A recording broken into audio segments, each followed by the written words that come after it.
बिस्मिल्लाहिर्रहमानिर्रहीम। अज़ीज़ तलबा व तालिबात, अस्सलाम वालेकुम। आज के सबक में हमने बे और बड़िए को मिलाकर लिखने की प्रैक्टिस करनी है। इससे पहले हमने बे और छोटी को मिलाकर लिखा था, तो आज ये बे की तख्ती है, इसमें बे को और अलिफ़ को मिलाकर लिखते हैं। तो चलें आपको समझाता हूँ बे और अलिफ़ को मिलाकर लिखने का तरीका। देखें, इसमें पहले बे का सिरा बनाएंगे, अलिफ़ की छोटी सी शेप बनाएंगे ऐसे, और उसके बाद बड़िए को साथ मिला देंगे इसके ऐसे, और पीछे से बारीक कर देंगे इसको। यहाँ पर देखें, बड़िए का हिस्सा जो है ये देखें, नीचे वाली लंबाई बड़िए की 3, 4, 5, 6 और 7 कत तक रखनी है।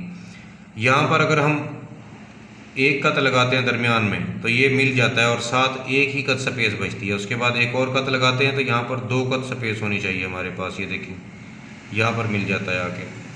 तो इस तरह से 7 कत लंबाई के साथ, और दरमियान में देख रहे हैं आप 2 कत आगे निकला हुआ होगा और 5 कत पीछे होगा। ये यहाँ से देखें, फिर से बनाते हैं ऐसे, छोटी सी अलिफ की शेप, छोटा सा बनाना बिल्कुल। उसके बाद आगे नोक से निकालना है ऐसे हल्का सा, और पीछे की तरफ बारीक करना है ऐसे ऐसे। तो ये बे और बड़िए की जॉइनिंग हो जाएगी। देखें, यहाँ से लाएंगे तो यहाँ पर बड़िए मिलाएंगे साथ, और ये कत हमारे अंदाजे के लिए होते हैं, हमें अंदाज़ा होना चाहिए। देखें, एक जैसी लंबाई के बनाए हैं तो ये तकरीबन 7 कत के ही होंगे लंबाई में।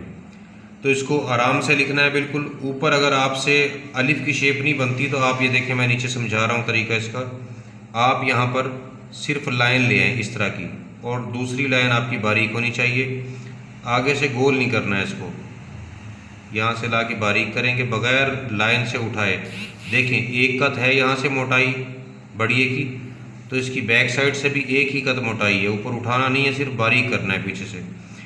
और आगे वाला हिस्सा देखें, ये नोक बनाता है यहाँ पर आके। ऐसा बड़िए नहीं बनाना है जिससे गोल कर दें आप आगे से उसको इस तरह से, या किसी और एंगल में, या इस तरह का बड़िए जिसको दोनों तरफ से डबल कर दें यहाँ से, या थोड़ा बहुत फ़र्क रह जाए।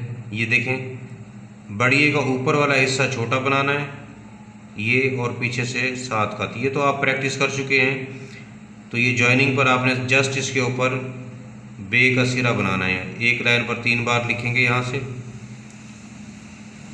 तो उम्मीद है कि आप लोगों को समझ आ जाएगा और प्रैक्टिस भी बेहतर रहेगी। तो ये तवज्जो से देखना है और इसको प्रैक्टिस करना है। दुआओं में याद रखिएगा। अल्लाह हाफिज़।